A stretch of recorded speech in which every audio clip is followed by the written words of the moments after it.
Welcome to another edition of Frankly Green Bay, brought to you by Baumeister. Got an old buddy of mine. We did shows 20-some years ago. Ladies and gentlemen, he's the president of the Green Bay Civic Symphony, Mr. Paul Grall. Welcome to another edition of Frankly Green Bay. Got my buddy Paul Grall. How you doing, man? Good. You know, I've been wanting to get you on this for a while. Well, you know, I'm honored to be here. Him and I go way back. We did Joseph. When was the year? 1995. 1995. That was like a lifetime ago, and we've stayed such good friends over the year. Well, we grew up together. We did grow up together. Your mom babysat me. But we're both involved with the arts and programs in Green Bay. And tell me about your new position, Paul. Well, last summer I took over as president of the Green Bay Civic Symphony, which has been a great honor, great learning experience. I've been volunteering with them for years and joined the board last year, and yeah. You know, your knowledge of music is amazing. Being that you're now president of a symphony, how has that helped you when you're looking for pieces of material? I mean, that training and, you know, back then, how does that help you? Well, shortly after Lawrence, I went to Chicago. Yes!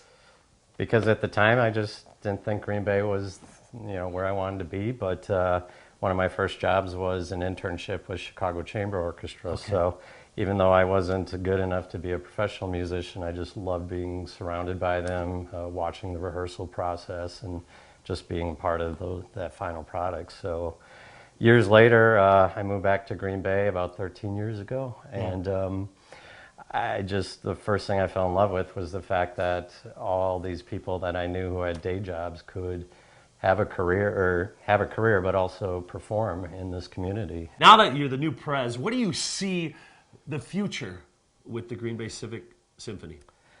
Well, I think our biggest challenge in most recent years was we were still in the shadows of the Green Bay Symphony Orchestra. Correct, yeah. Which was a professional group that disbanded about 4 years ago. So we're trying to get the word out that we're still here. We're a full-time, year-round. And the pros are playing with you, too. And the pros are, you know, even though I say volunteers, it doesn't mean they're amateurs by any means. Yeah. You know, again, I've got everything from doctors to diesel mechanics, but a lot of them are professors of music, you know, and teachers. So. And if people want to be a donor, they can they buy season tickets, or how is the schedule out for next year, or where are you at? Well, we do have the schedule set. It's not quite out yet, but you will see some highlights on the website and our Facebook page as well. Can you give us a hint of anything that's coming up? Oh, sure. Our season opener in October, we're very excited. We're doing Beethoven's Third Symphony, the Eroica, which is the heroic symphony. Yes. It's one of my favorites. And then we're also bringing in Wenlei Gu, who's a world-class violinist, and we're doing the Lalo Symphony Espanol. That's going to be great. And I'm really excited about our midwinter concert. We're bringing in our buddy Scott Ramsey. Scott Ramsey's coming to sing with the Green Bay Civic Symphony. I think that is fantastic. Yeah. So you can have other guest artists too, or? Yep. Ilan Nguyen, who's a professor out at St. Norbert College, and she's just a lovely person. She's on our board of directors, and she teaches vocal performance and operas. So her and Scott are going to be doing a bunch of Italian arias and duets. And to get more information, what's the website again? www.gbcivic.org. Hey, you remembered it. Hey, join us next week as we bring you another creative person from northeastern Wisconsin. Maybe someone else who was in the Joseph cast. I think I've gotten you all on here. From talented people, that's why. Exactly. You know, Frank's entertainment picks are all about his stage at Fireworks Over the Fox. Here's a look at the lineup.